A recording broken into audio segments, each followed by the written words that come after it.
Before I start, let's be clear. Get the hair swept. I like Rival Sons. I was one of the first people in this country to promote them through magazines, and I've liked everything they've done. Not always to the same extent, but certainly there's a couple of albums in the middle. Feral Roots, Hollow Bones, they're okay, but the last two albums are superb, aren't they? And everything up till then is superb as well, including this album,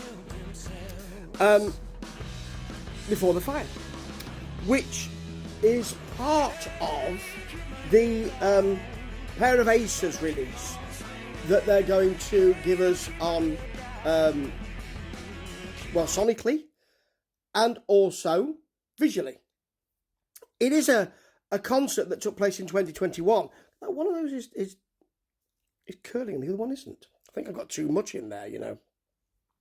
Some days it's a bit itinerant this side. I can curl the other, but I can't curl this side. Anyway, while I continue to try and curl, it's not working, is it? Back to this album, which was recorded in 2021 at Catalina, and it was streamed on Veep, but it's now available. It's going to be in two sections, hence a pair of aces, and this one is the aforementioned Before the Fire album, which he said, conjuring up his notes, is great to see. I mean, I'm not saying it's not great to see. I'm not saying that. I would never say that. You might see me looking down here, because, you know, I'm trying to get the notes up, trying to make sure that I do this justice. I'm not saying it's poor, this. I'm just saying it's a band who were at the time between albums, weren't they? Because you got the double albums, the two albums that were released last year now, isn't it? Is it this year?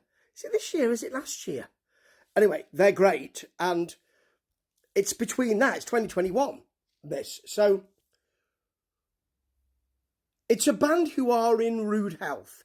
It's a band who can do this all day long.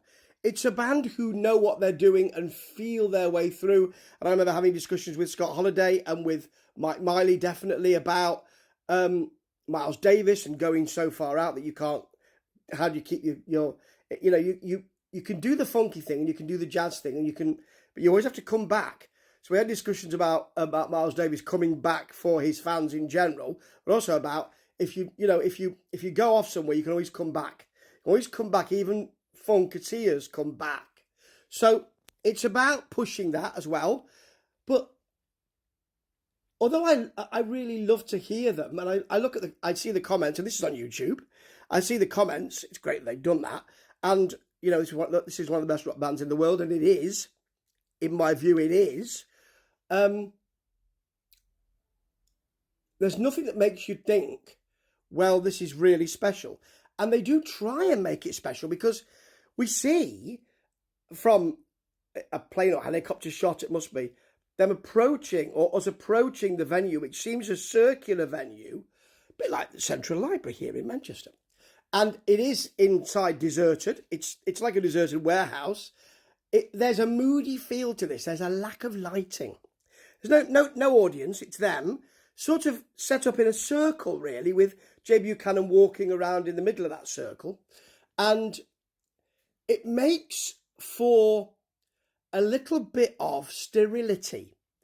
It doesn't make things, it's a big space, and it doesn't make things sound or feel very homely. I mean, Scott is in a muffler and a flat cap, which makes you think, well, actually, it wasn't that warm, was it there?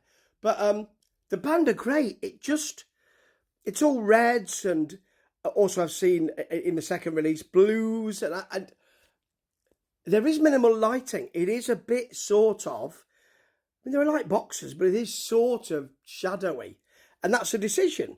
It must be a decision. It doesn't always work for me. we do hear the kind of rain and the chimes as they walk into the space, and it does seem as if, well, this is a deserted place that we're going to. It's a sort of, well, stripped back to basics feel. And I'm looking at my notes down here. I mean, the album, which it's great to play it all because it's an album that I don't reach for very often. But, you know, when I hear stuff like Pocket Full of Stones, which actually here is a little bit more insipid. Now, generally, Scott Holiday's guitar, if you listen to the album, which I did as well in tandem, I mean, the riffs are really pushed to the forefront. And here, Scott Holiday's guitar is a little down in the mix. Jay Buchanan's vocals are really up in the mix. And it's a choice. And it's interesting, but it makes Pocket Full of Stones not so groovy, actually. But anyway, I'm getting ahead of myself. We've got Tell Me Something. So anyway, I'm getting ahead of myself again. This album is great to do because it's an album that's often overlooked by me as well. And I reach for Rival Sons albums regularly. But I need to play this and I need to play the EP. And, you know, there you go. This is one of the only bands that I was so captivated by early in their career that I wanted to hear everything that each member had done. And that's not easy with Rival Sons, although Scott Holiday's his earlier band, in which he sports a bass and bowl haircut, it's interesting. But anyway, right, so Tell Me Something starts, and it's cool, it's classic rock.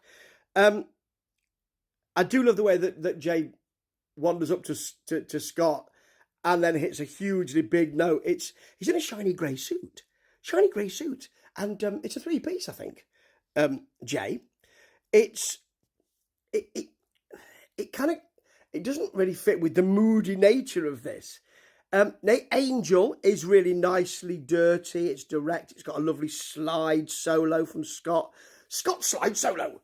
And although Pocket Full of Stones, as I said, is not so cool and not so groovy, Pleasant Return has got that lovely squalling guitar to it. That has groove. That has simplicity.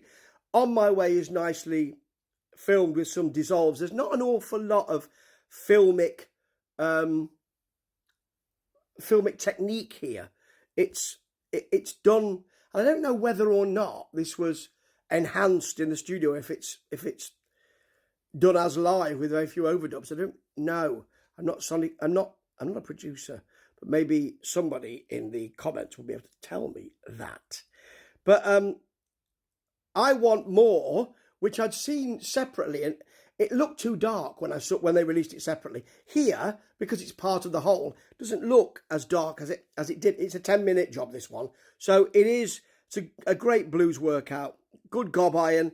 They segue into old blues tracks like Oh Well, which is faithful, and then get a massive workout with the organ. The organ is such a feature of their work now, which is brilliant. It is long. It does work. And then at the end, they have all the lights on as if to say, well, that was good, wasn't it? And it is. I'm loving seeing Scott's double neck guitar on Flames of Lancre. And then they finish, of course, as the album does, with Nanda, Nandana, na na na na na na na na na. It's got a huge feel. It rather rushes about, to be honest. And this whole thing it feels either that it's not cursory, but not a special feel, or it feels we've got to get some energy up. It doesn't really hit that sweet spot.